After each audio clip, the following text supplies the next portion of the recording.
ನಾವು ಏನೇ ಆಗಲಿ ಹೆಣ್ಮಕ್ಳು ಎಷ್ಟೇ ಕೆಲಸ ಮಾಡಿ ಆಗ್ಲೊತ್ತು ಸ್ವಲ್ಪ ಬೆನ್ನಚ್ಚಣ ಅಂತ ಹೇಳ್ಬಿಟ್ಟು ನಿದ್ದೆ ಮಾಡ್ತಿದ್ವಿ ಅಂತ ಇಟ್ಕೊಳ್ಳಿ, ಮನೇಲಿ ಒಂದು ಮಾತು ಹೇಳ್ತಾರೆ, ಯಾಕೆ ಅಂದಿ ತಿಂದು ಬಿಟ್ಕೊಂಡಿದ್ಯಾ ಅಂತ. ನನಗೆ ಈಗ ಗೊತ್ತಾಯ್ತು.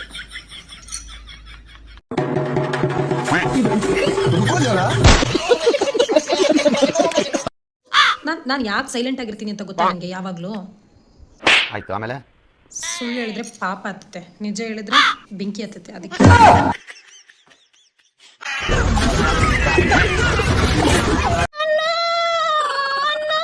ಯಾಕಿಂಗ್ ಕಾಡ್ತೀಯೇ ನನ್ ಯಾಕಿಂಗ್ ಕಾಡ್ತೀಯೇ ನನಗಿದ್ರ ಒಂಥರ ಸಂತೋಷ. ಇಷ್ಟು ನಾನು ಸ್ಕೂಲಿಗೆ ಹೋಗ್ಬೇಕಾದ್ರೆ ನಮ್ಮ ಟೀಚರು ನಾನು ಹೋಮ್ವರ್ಕ್ ಮಾಡ್ಕೊಂಡು ಬಂದಿಲ್ಲ ಅಂತ ಗೊತ್ತಿಲ್ಲದೆ ಇರಬೇಕಾದ್ರೆ ಹಿಂಗಿರ್ತಿದ್ರು. ಸುಂದರ ವದನ ಅಭಿನವ ಮದನ ರಸಮಯ ಲೋಕಂ ಮನದಿ. ನಾನು ಹೋಮ್ವರ್ಕ್ ಮಾಡ್ಕೊಂಡು ಬಂದಿಲ್ಲ ಅಂತ ಗೊತ್ತಾದ್ಮೇಲೆ ಹಿಂಗೆ ಆಡ್ತಿದ್ರು.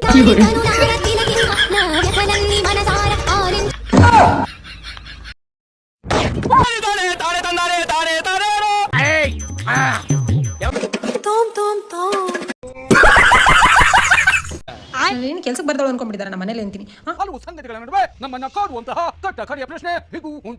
ಯಾವಾಗ ವಟ್ ವಟ್ ವಟ್ ವಟ್ ಅಂತಿರ್ತಾರೆ, ಅದನ್ನ ನಾನೇನು ಸುಮ್ಮನೆ ಕೂತಿರಲ್ಲ, ಸಿಟ್ಟಿನೆಲ್ಲ ಬಾಂಡೆ ಮೇಲೆ ತೋರಿಸ್ಬಿಡ್ತೀನಿ. ನಮ್ಮ ದೇಶ ನಾವು ಕೊಟ್ಟಿರೋ ದೇಶ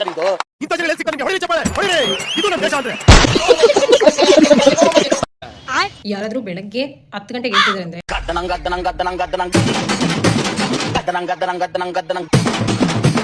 ಅವರು ಸೋಮಾರಿ ಅಲ್ಲ, ಅವ್ರ ಕನಸು ಬಹಳ ದೊಡ್ಡದಾಗಿರ್ಬೋದು. 25 दिन में करोड़पति। मैं कोई गाँव से आया हूँ क्या? नकली नोट छापने धंधा है क्या? धंधा नहीं है ये। ओह सरक उधर। एक स्कीम है, अमीरों की स्कीम मेरे हाथ लगी है। 25 दिन में पैसा डबल। 25 दिन में पैसा डबल? ಡಿಪ್ರೆಷನ್. ನಾನು ಇಷ್ಟೊಳ್ಳೆಯವಳಾಗಿದ್ದೀನಿ ಅಂತ ನಂಗೆ ಇವಾಗೇ ಗೊತ್ತಾಗಿರೋದು. ಯಾಕಂದ್ರೆ ನಮ್ಮ ಮನೇಲಿ ನನ್ನ ಬ್ಯಾಗಲ್ಲಿ ದುಡ್ಡು ತಗೊಂಡಿರೋದೆ ನನಗೆ ಗೊತ್ತಿರಲ್ಲ, ಅಷ್ಟು ಮಟ್ಟಿಗೆ ಒಳಗಾಗ್ಬಿಟ್ಟಿದ್ದೀನಿ. ಇದೊಳ್ಳೆ ಸರೋಯ್ತಲ್ಲ, ಜೀವನ ಪೂರ್ತಿ ಎಲ್ರಿಗೂ ನೀನು ಅವ್ರು ಚೆನ್ನಾಗಿರ್ಲಿ ಇವು ಚೆನ್ನಾಗಿರ್ಲಿ ಅಂತ ಆರೈತಾ ಇದೆ. ನೀನ್ ಚೆನ್ನಾಗಿರ್ಲಿ ಅಂತ ನಿನ್ಗೆ ಆರೈಸೋರು ಯಾರು?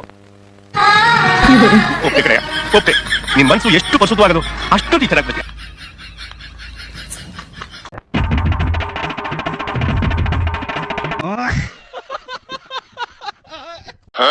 ಮನ್ಯಾಗ ಹೆಂಗಂತಂದ್ರ ಇರೋದೊಂದು ಲೈಫ್ ಇಷ್ಟಪಟ್ಟಂಗೆ ಬದುಕ್ರಿ ಅಂತ ಹೇಳ್ಬೇಕಾದ್ರನ ಎದ್ದು ಬಂದು ಮುಸ ತಿಕ್ಕಂತಾರ.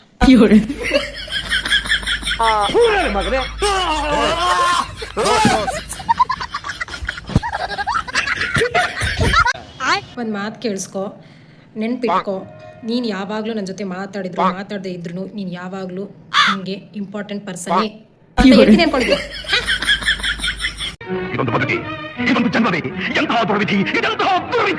ನನಗೆ ಗೊತ್ತಿದೆ ಅಂತ ಗೊತ್ತಿರೋನ್ಗೆ ಏನು ಗೊತ್ತಿರಲ್ಲ, ನನಗೆ ಗೊತ್ತಿಲ್ಲ ಅಂತ ಗೊತ್ತಿರೋನ್ಗೆ ಎಲ್ಲ ಗೊತ್ತಿರುತ್ತೆ.